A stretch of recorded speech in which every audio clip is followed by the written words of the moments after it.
We are interested above all in the preservation of our freedom. But I have found out that the flower of liberty is very delicate and is easily nipped, and history bears that out endlessly. I want to tell you what it means to lose your freedom and how in a blink of an eye you can lose all the liberties that are legitimately yours. You can be put away in a concentration camp. Most of us, if not all of us, know what the Nazis did to the Jews. But oppression and inhumanity can happen anywhere in the world, at any time in history, to anybody, if our guards are down. The unimaginable happened to us, to me and my family in Indonesia, what was then the Dutch East Indies, and to my relatives in the Netherlands.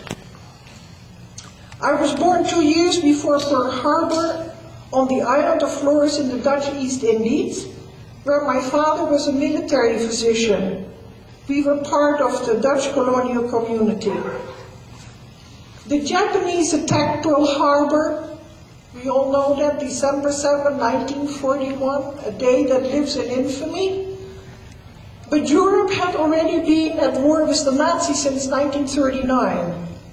My Dutch relatives in Europe were under the Nazi boot, their freedoms wiped out. Europe was suffering the hunger, fear, and random killings by Adolf Hitler's regime. After Pearl Harbor, the Japanese invaded as many of the Pacific Islands and other territories in the Pacific Rim as they could, and they wanted to build their empire, as Adolf Hitler was aiming to build his.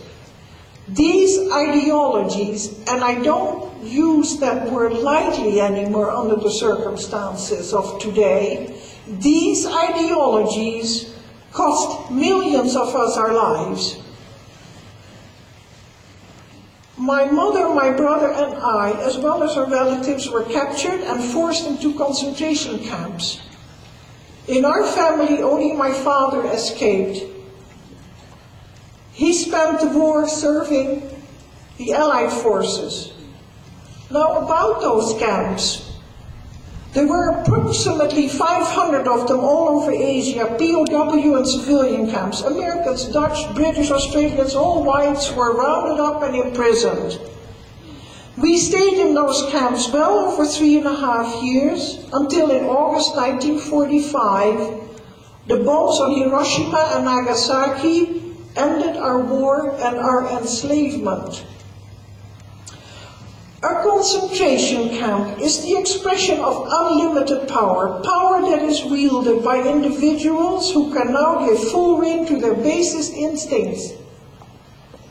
Well, the result is evil. Our homes and all our possessions were taken from us, and those inside the camps were outside the protection of any laws and vulnerable to any form of cruelty and sadism that can be imagined. As a rule, no specific reasons were given for the torture or other forms of punishment. Wrath could be incurred in a split second. My father's brother was beheaded. My mom was raped. My father's sister was sentenced to death and languished in solitary confinement. She survived, but don't ask us how. All of us prisoners suffered beatings, starvation and death. And why? Well, this is man's inhumanity to man. It is incomprehensible, but there it is. Well, all this looks like not any of us had the slightest chance of survival, not in Asia and not in Europe. In fact, we now know that the Nazis and the Japanese planned to obliterate all the camps and what was left of their inmates, to wipe out the evidence, of course. Even though I was very young when all this happened, it was not a good start in life. Our camp experience remained part of us and part of our family history, one way or another. Well, there is one main reason that I am here alive and well, and that I can tell you about this dark chapter of human history.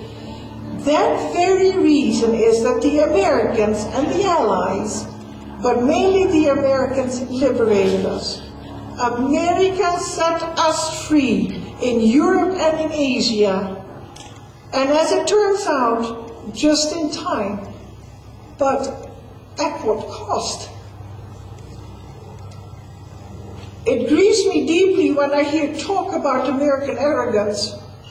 Instantly, I have before my eyes the rows and rows of white crosses in many grassy green cemeteries in Europe, in many cemeteries in Asia. Endless rows of crosses. Crosses for lives lost for me. Crosses for all those young lives snuffed out. I visited several of these cemeteries. Those wide open fields of sorrow and sacrifice. They are hallowed ground. My family and all of us victims and soldiers have seen hell, and we have seen what it takes to liberate people from that place. It takes Americans, those Americans with the conscience, the vision of freedom, the fearlessness that give witness to what is right. Millions of us owe our lives to America. Well, this is why I am an American patriot, and this is why I stand with the Tea Party, and this is why I am proud of my new U.S. citizenship and proud of my American husband.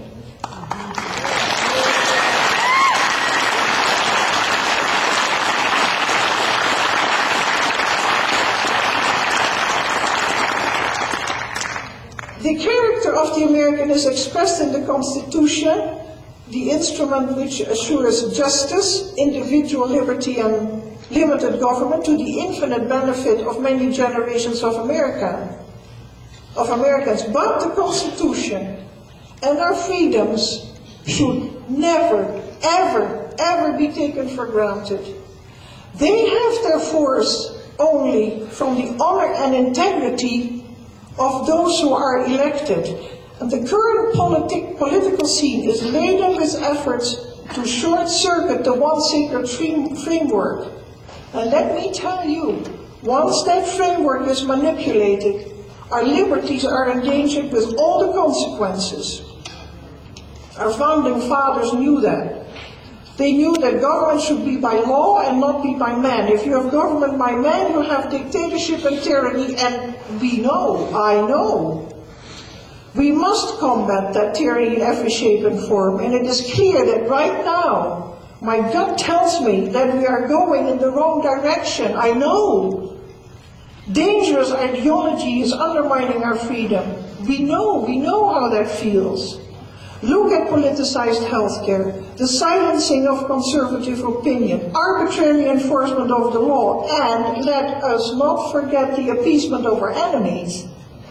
And as for our economy, we only need to look at Germany in the 1920s and the 1930s to understand the gravity of a collapsed economy. As we know, this laid the groundwork for the rise of Adolf Hitler. And let's not forget Japan. Today, we also see in our country an economy not under control, the result of massive borrowing from abroad. These fatal policies inevitably lead to an abyss. America was not meant to be a one-man show, and it must never be a one-man show. We